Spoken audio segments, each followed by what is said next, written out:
అదే ఆయన హనుమాన్ ప్రసాద్ గారు టికెట్ కొనమని ఇచ్చాడు కదా అని చెప్పి ఆ కౌంటర్ దగ్గరికి వెళ్ళి 2 టికెట్లు ఇవ్వమని డబ్బులు ఇచ్చాడు.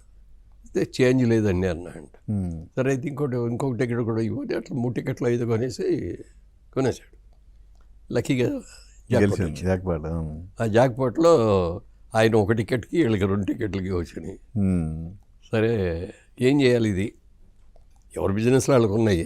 క్రాంతి గారి సినిమా చేద్దామండి, సరదాగా బాగుంటుంది, ఇది మూల పెట్టుబడి అనుకోండి, ఇది ₹1,00,000 దాకా వచ్చినాయి అప్పుడు ఆ రోజుల్లో. వస్తే ఓకే అనుకున్నారు. తల్లి కూతుళ్ళు అని సినిమా తీశారు, రామిరెడ్డి గారి డైరెక్షన్. అది యావరేజ్ అండ్ యావరేజ్గా వెళ్ళింది. దాని తర్వాత విశ్వనాథ్ గారి డైరెక్షన్లో పెట్టి శారద గారు సోహన్ బాబు గారు సూపర్ డూపర్ హిట్. శారద.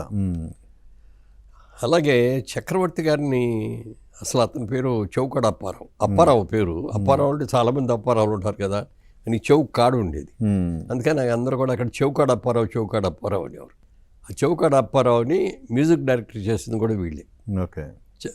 పేరు కూడా ఇది బాగాలేదని చటర్జీ గారు వీళ్ళందరూ కలిసి చక్రవర్తి అని పేరు మార్చి తల్లి కూతుడితో ప్రారంభం చేశారు. తర్వాత ఇది శారద సినిమా.